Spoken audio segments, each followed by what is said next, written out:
bagay na sinubundahan naman ng dalawang mataas na opisyal ng universidad. Mas maganda kung may verification muna.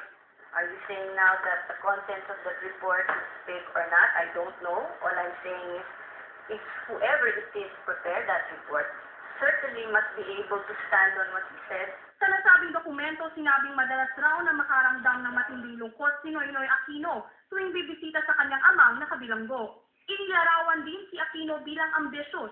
Sa katunayan, gusto raw nito pumasok sa politika hindi para tumulong, kundi para magiganti sa mga taong nagpahirap sa kanyang pamilya.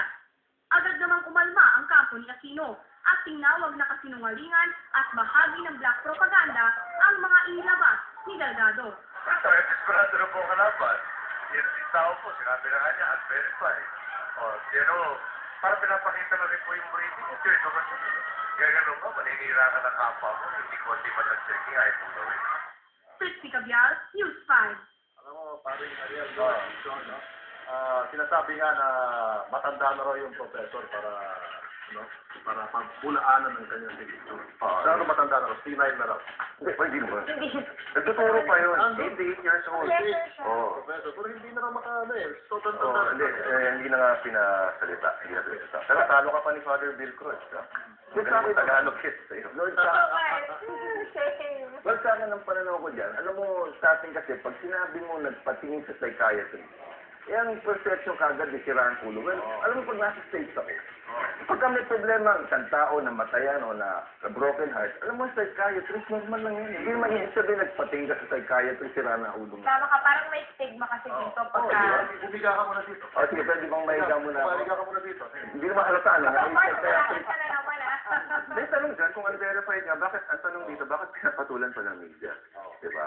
Kasi nilabas nila unverified. Ultimate tao na mismo nagsabi, yun nga, parang bakit pumatol pa tayo sa ganun? Kung hindi papatulan, wala tayo babalita dito. Ganito lang, Lord, no?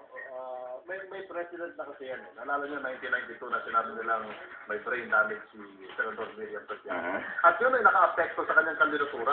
Hindi ba si Pano? Kaya nga, inuulit ngayon siguro dahil nasubukan na. Anyway, tuloy-tuloy po tayo sa ating It's worth a balita. shot, kumbaga, no? Worth a shot.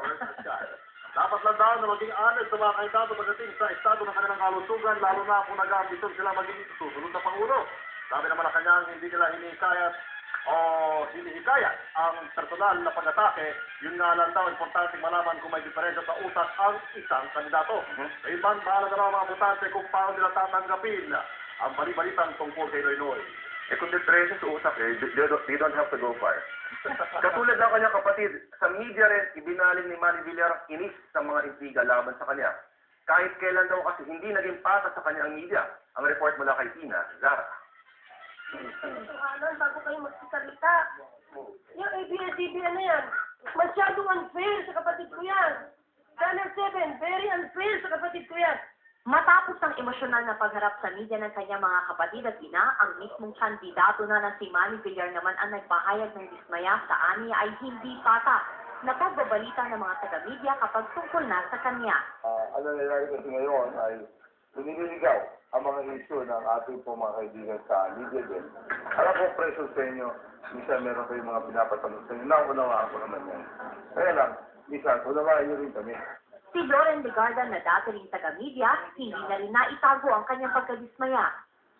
Alam ko, nahamon sa inyo yan, dahil ang guest ninyo o editors ninyo ay hihingi ng sapong ng storya.